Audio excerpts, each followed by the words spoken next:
Boa tarde, meu nome é Aparecida Chagas e hoje vamos trabalhar a interpretação do texto, o conto A Máscara da Morte Escarlate, de Edgar Allan Poe. Na última aula, nós fizemos uma leitura, trabalhamos os elementos da narrativa, os elementos do enredo, e hoje a gente vai trabalhar a interpretação. Veja, hoje eu não vou fazer a nova leitura, porque você já tem o texto aí, e tem o texto também no livro, na página 12. Só lembrando um pouquinho que foi conta a história de uma peste que apareceu no reino, e o príncipe, o duque, ele se trancou no castelo com alguns amigos. Mesmo assim, a doença foi até lá, em forma de máscara da morte. Essa foi a história.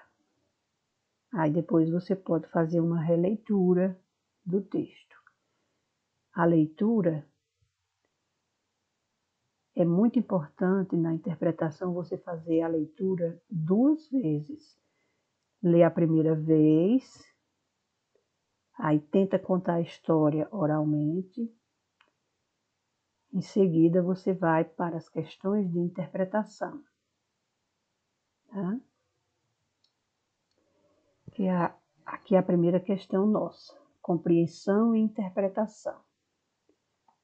Número 1.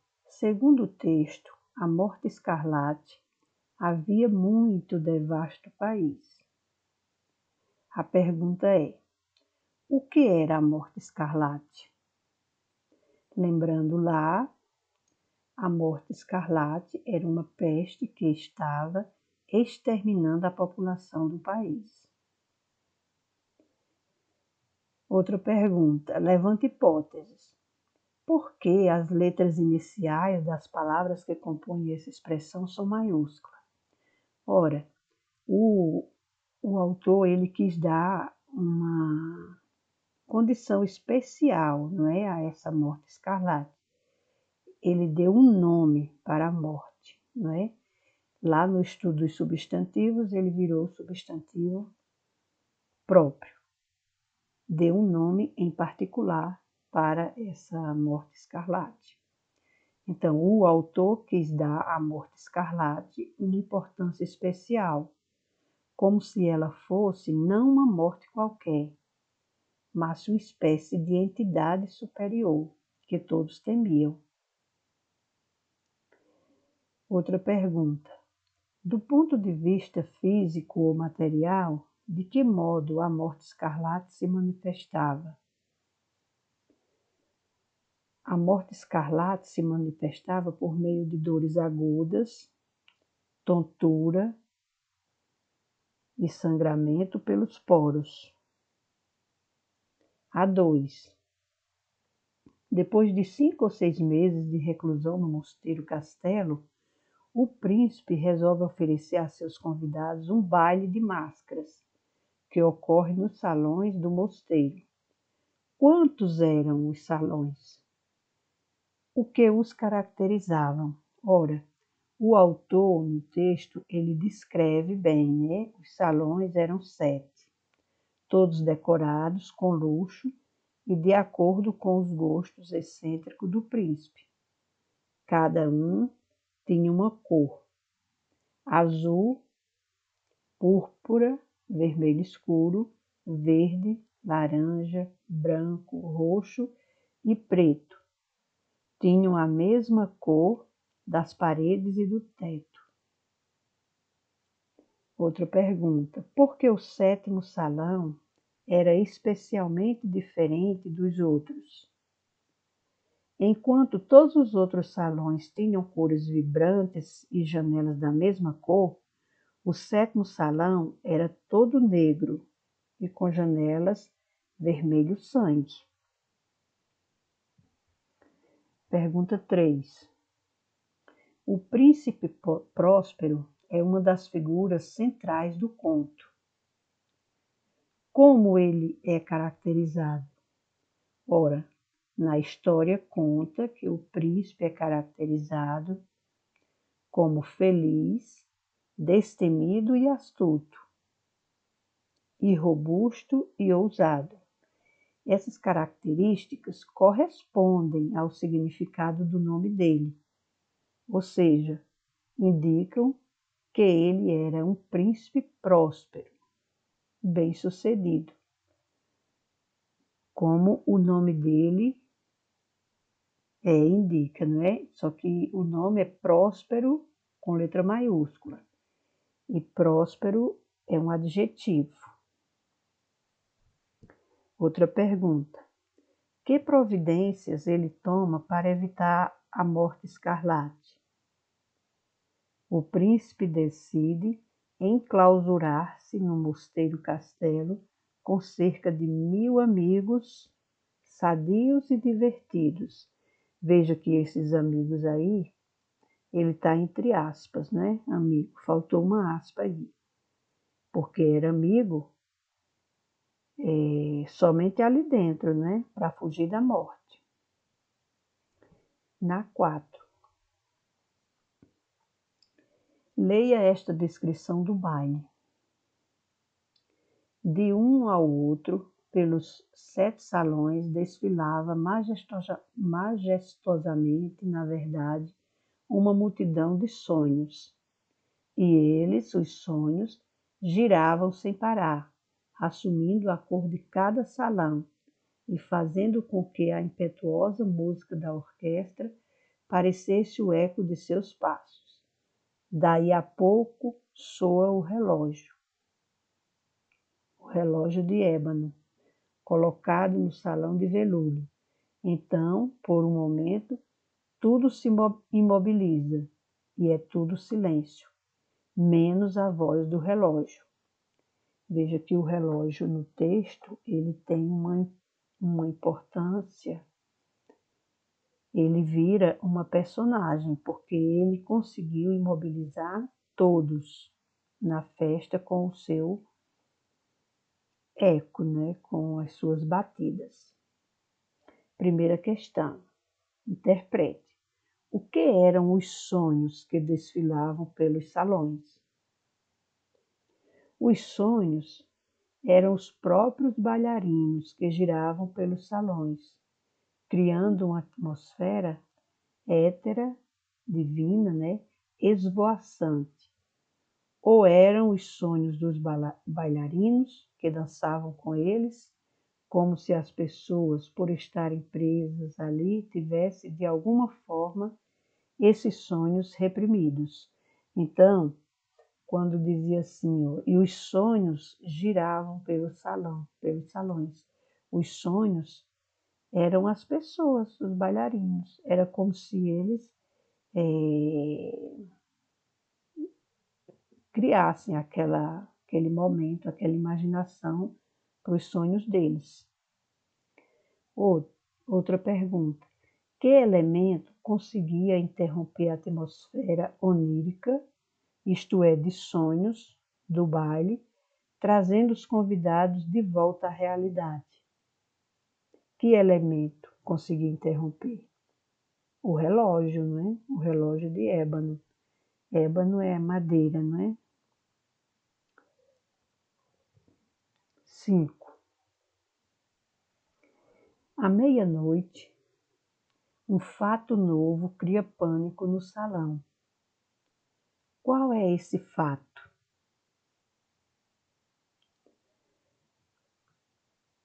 O fato é o surgimento de uma figura fantasiada e estranha, que causa repulsa, terror e horror. Como é descrita a figura enigmática que surge no salão? A figura aparece vestida com roupas mortuárias, da cabeça aos pés, e usando uma máscara com a expressão enrijecida de um cadáver. Além disso, suas vestes e a testa estavam salpicadas com sangue. Outra pergunta. Por que essa descrição causa repulsa nos convidados? Essa característica lembrava diretamente a morte escarlate, da qual estavam fugindo.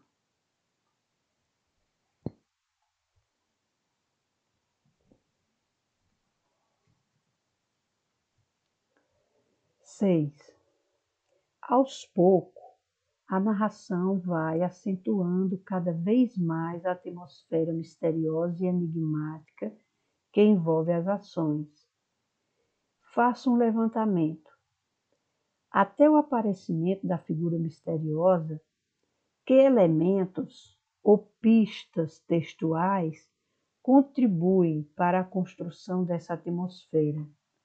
Ora, o próprio mosteiro, o relógio, o baile de máscaras, todos esses elementos causavam uma atmosfera misteriosa. Essas pistas que o autor quis dizer aqui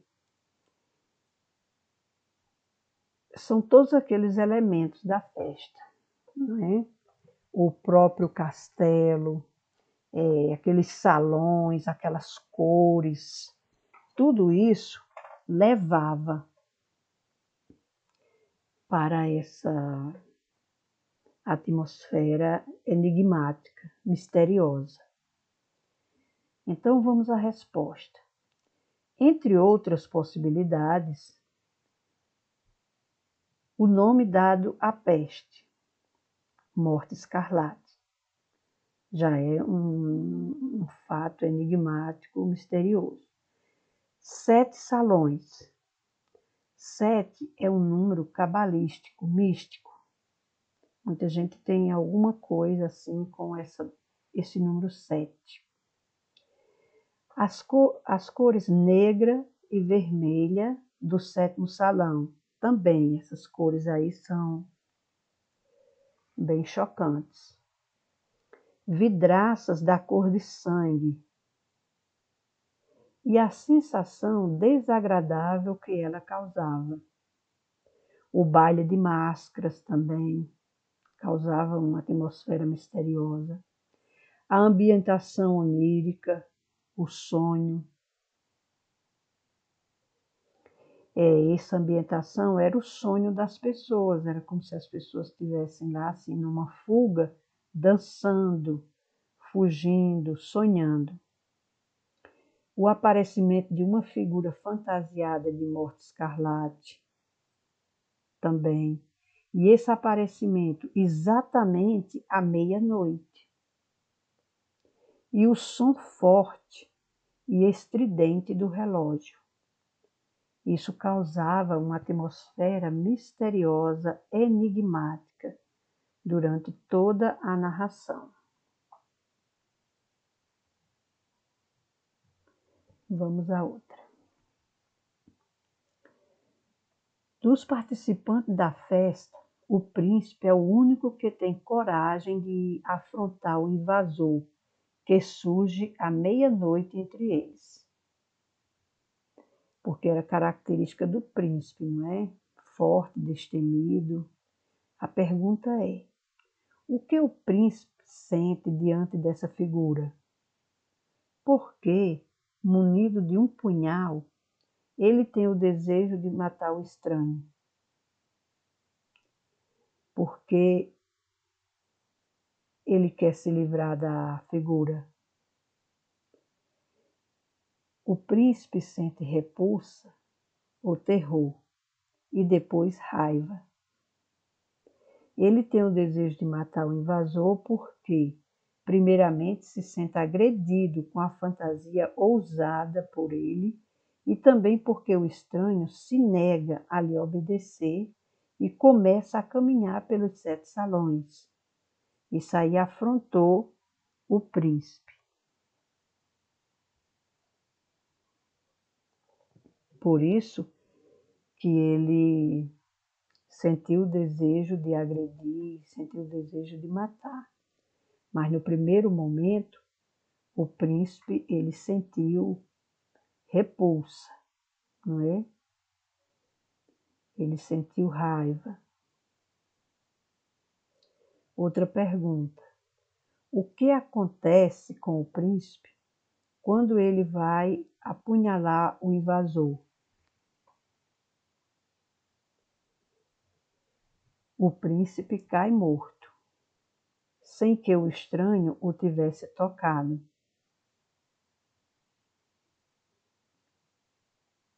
Então ele parte para aquela figura estranha, mas ele nem chega a tocar e cai morto.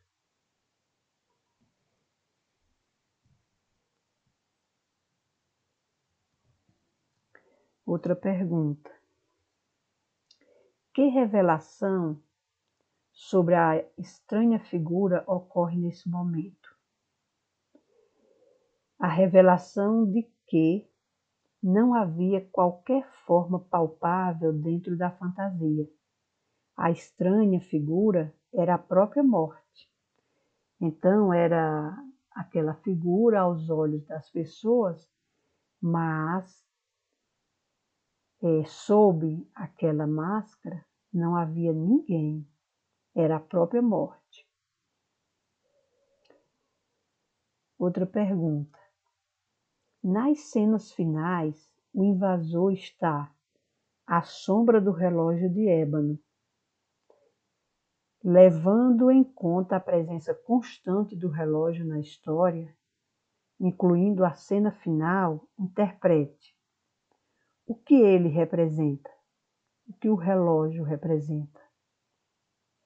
O relógio representa a passagem do tempo e, consequentemente, a proximidade da morte.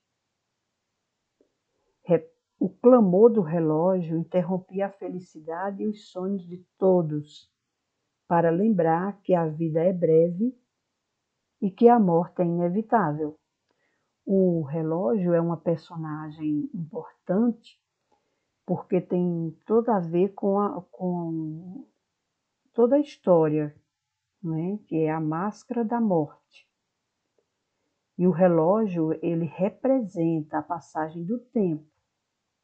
Corrija aqui, representa a passagem do tempo. E também a proximidade da morte. Com o passar do tempo, o relógio vai passando as horas, a vida vai encurtando, não é? O clamor do relógio interrompia a felicidade e os sonhos. Então, quando no toque do relógio, as pessoas paravam. Então, toda aquela felicidade e sonho era como se fosse um choque para eles. Então, isso é um interromper também da vida. E de todos, o relógio, ele é como se ele lembrasse que a vida é breve e que a morte é inevitável.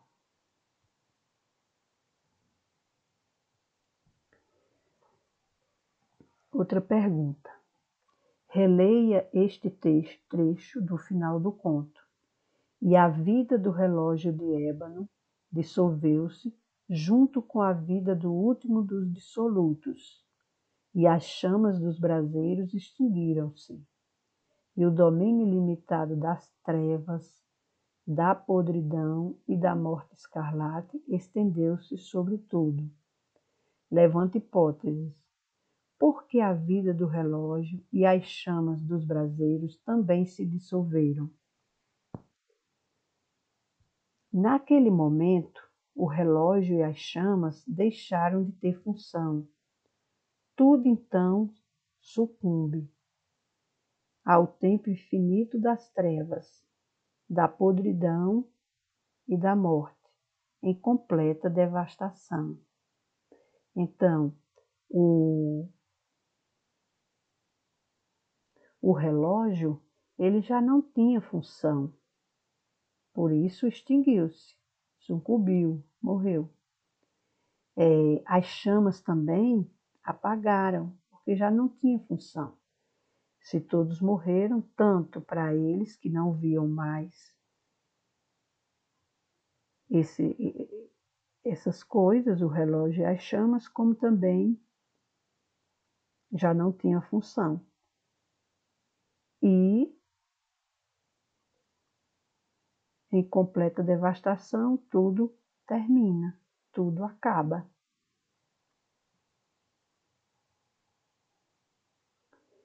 Para a Morte Escarlate, o que significava aquele mosteiro inacessível no qual pessoas felizes tinham se refugiado?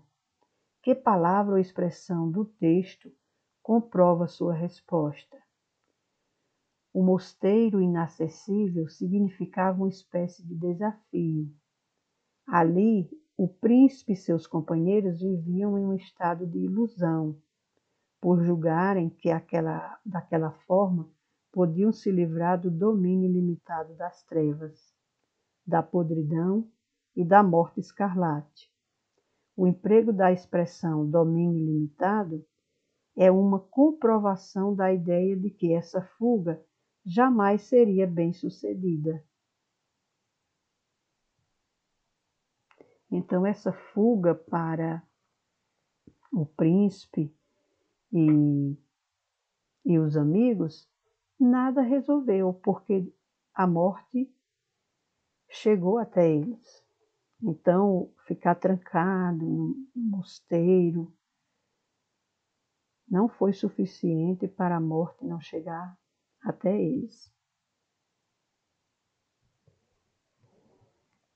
A Máscara da Morte Escarlate pode ser classificado como um conto de terror, uma vez que ele explora o mistério, o suspense e o medo. De uma forma figurada, qual das principais inquietações de todo ser humano esse conto tem como tema? Qual o tema do conto? Não é? De uma forma figurada. Não é? E esse tema é uma inquietação do ser humano. Que tema é esse? O tema do conto é a morte. Então, o texto é um texto longo, uma narrativa clássica, vocês devem relê-la e agora fica melhor de entender, de interpretar também. Sempre que for interpretação de texto e sua prova, tiver um texto, você faz uma primeira leitura e tenta contar a história mentalmente.